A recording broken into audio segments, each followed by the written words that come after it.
Logan said yesterday that, I don't know if he was joking, half joking, but he's a big proponent of having an 11 DB package on the field.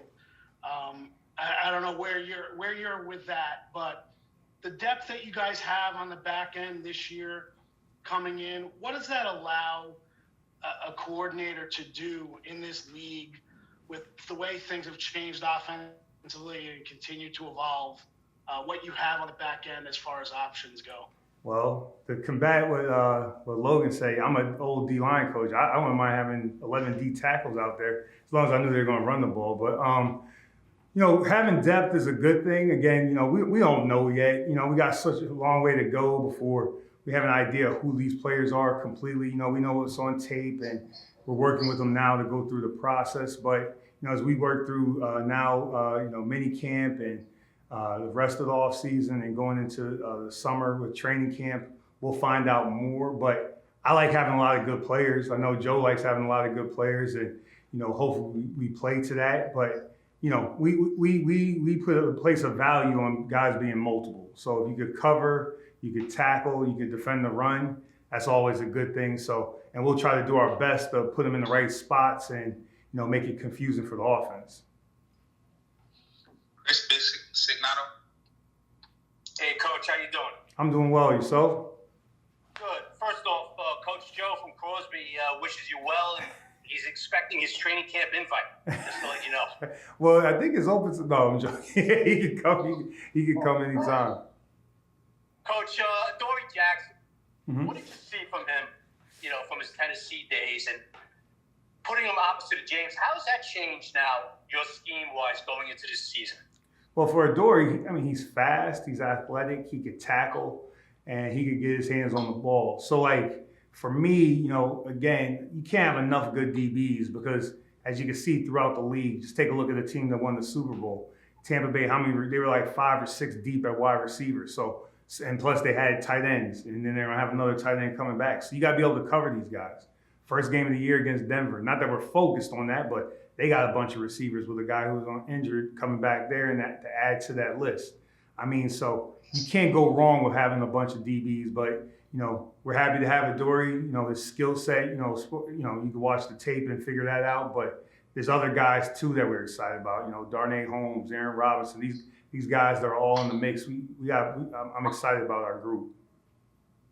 Speaking of Aaron Robinson, Coach, do you see him as like a tight man coverage guy? I think if we're in our system, we want to be able to play man.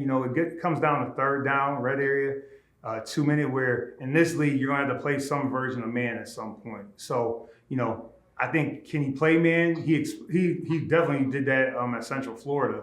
And is that the only thing he's going to do? Absolutely not. I see him being multiple, just like the rest of the guys. But we're going to try to make sure that what he does best is what we're going to try to make sure that he's doing most of the time. Hey Pat, bringing Leonard Williams back obviously was a big off-season move for you guys, and he's coming off a career year for him. What did you see that makes you believe that that's not an outlier, it finally clicked in and that's his new level of production? I don't know if you've ever met him before or spoke to him. I'm sure you have. But he is one of the most humble people I've been around to be that big of a, whatever you want to say, star or just a good player. He's been successful at every level, whether it was high school, college, and now in the pros. So to me, him being humble and understanding he has a ways to go, I hope that wasn't his best year. I'm hoping that the next year is his best year, and I hope the year after that is his best year. But he definitely understands that. He knows he has stuff to work on. He's eager to work on it. I couldn't be more excited to see how he performs. But again, the focus is on today, and he's strung together some good days so far. But I can't predict the future or anything. But with his attitude, he has the right attitude to be successful for the long haul. Ryan Dunleavy. Hey, Pat, how are you? I'm doing well. We haven't talked in quite a while. Mm-hmm. I was hiding. What went into turning down the interview request with the Jets? Because it's such a big, I would think it's a big honor to get a head coach interview. What went into turning it down, staying with the Giants, and just kind of what was your reaction to being included in that group of candidates? Anytime opportunities present themselves, you're excited. Again, has a lot less to do with me and more the guys, the players here that we played decent defense as the year went on. A lot of room to grow. But to me, the Giants, this is my dream job to be here as the defensive coordinator, the New York Giants. And I'm just happy to be here. So, I don't know, it's nothing against them or anything. It's just, I'm just happy to be a New York Giant. Goes back to my days at Notre Dame with Tim McDonald when I knew him. A lot of my mentors, the people that I learned football from, have connection with the New York Giants. That's important to me. I happen to be here working with one of my friends, Joe Judge, and I got a great group of guys to work with and a great group of coaches. I mean, these guys are coaches on defense. These guys are top notch. So, who wouldn't want to have that work environment? So that's why I like it. Thanks, Pat. Yep. Tom Canavan. Hey, Pat. First thing, did you go on a health kick or something? You look a few pounds later. A health kick, I guess. I was my heaviest at the end of the year in my whole life. So I said I had to look in the mirror and, get that thing fixed. So, thankfully, Fitz, our strength coach, he's helping me out in the mornings. Some days I skip. He's on me. The dietitian here, Steve, he's doing a good job helping me out. And, I don't want to give an advertisement, but I'm doing the stationary bike thing, and that's working out at home. So, just trying to show some discipline for a change, outside of the office, show some discipline, sitting at a table a little bit. So, it'll be a good example for the players. Okay, one quick question, though. Following up on Ryan, do you still have a desire to be a head coach? Do I have a desire? Again, I told you a long time ago, I think about today. I have a desire to do well today. We got third down going in today, so I'm excited about that. But in terms of desire to be head coach, I love coaching football. I love being a teacher that happens to teach football. And, everybody in their profession likes a natural progression. If it comes up one day, it comes up one day. But is it the focus of my life? Absolutely not. To be honest with you, it's not the focus. The focus is to coach ball players, teach, be around these guys, do a good job for my boss, my head coach, and make sure that whatever I'm doing, I'm making my parents proud and my family proud. Zach Rosenblatt. Hey, Pat. Wanted to ask you about another one of the new guys you guys got, Fadi Denigbo. I was wondering what you like about him as a player and what kind of role you see him playing. I know with the Vikings, he primarily was a defensive lineman, but I know you guys have been working him at some spots. So I'm just curious, what you like about him and what you kind of envision for him. Well, outside of football, he's a very knowledgeable guy. We were doing Zooms and I saw his artwork in the background. He helped me out. I thought that was a good, he provided the connection there for the artwork. Smart guy. I like the way he plays football, and he has versatility inside and outside on the line. Natural pass rush ability, plays strong with his hands, physical edge setter, and a great attitude.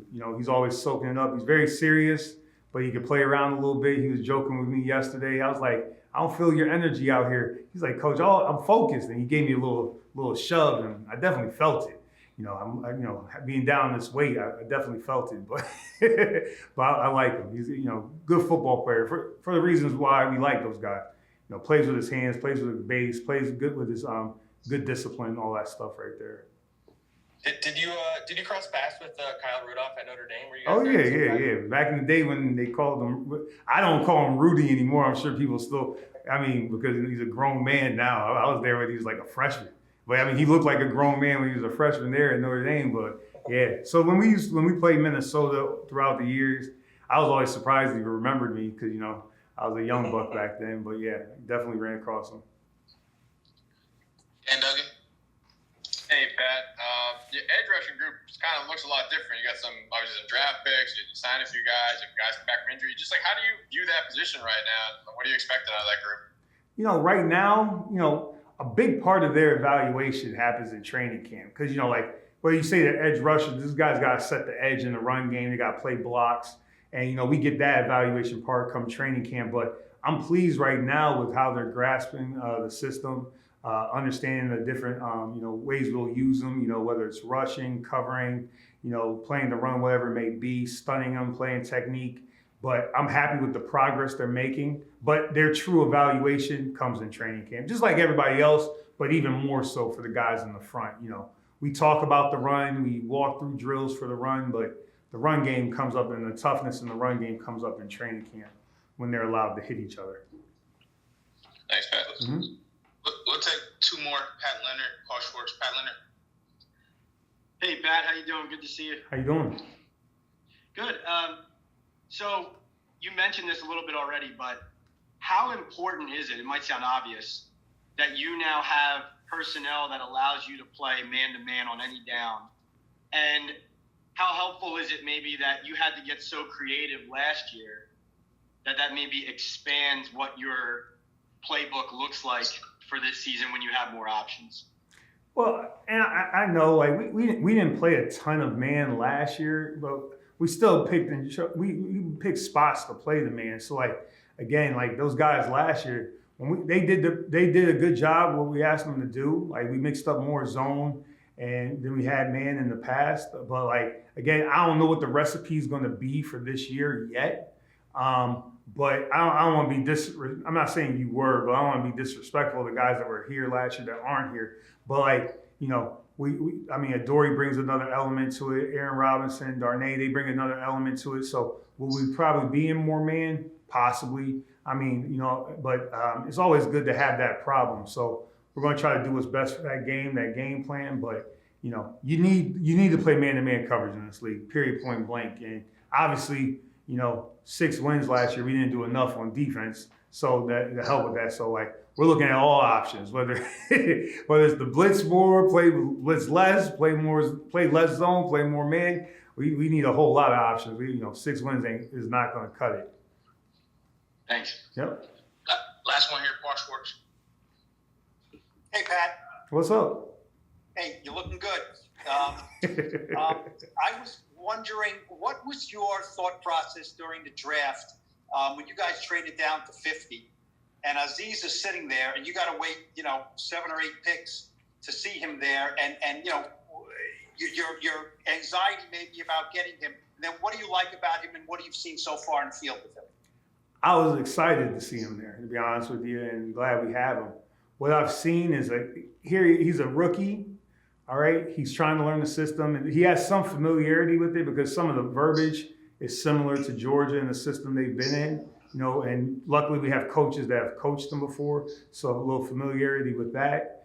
But the thing I've seen from him is, all I talk to him about is his pad level. Let's just work on our pad level today. Let's work on our pad level. So again, what I mean is just playing with more knee bend, playing a little bit lower. And that's just the case for most young players, especially in the front. Here's my thing. A lot of those young defensive linemen, defensive front players, because they were so good, they were able to just look for the ball all the time, hold off the blocker, and make a play. They all have to have the transition of learning that man across from you is a professional football player. You got to play with good technique, work to the lockout, pop your eyes to find the ball, and you got to do a low pad level. So it's always stressing that with those young guys, whether it's him, Raven Johnson, Ellerson, those guys right there. It's all the same for them. They got to learn how to play a little bit lower.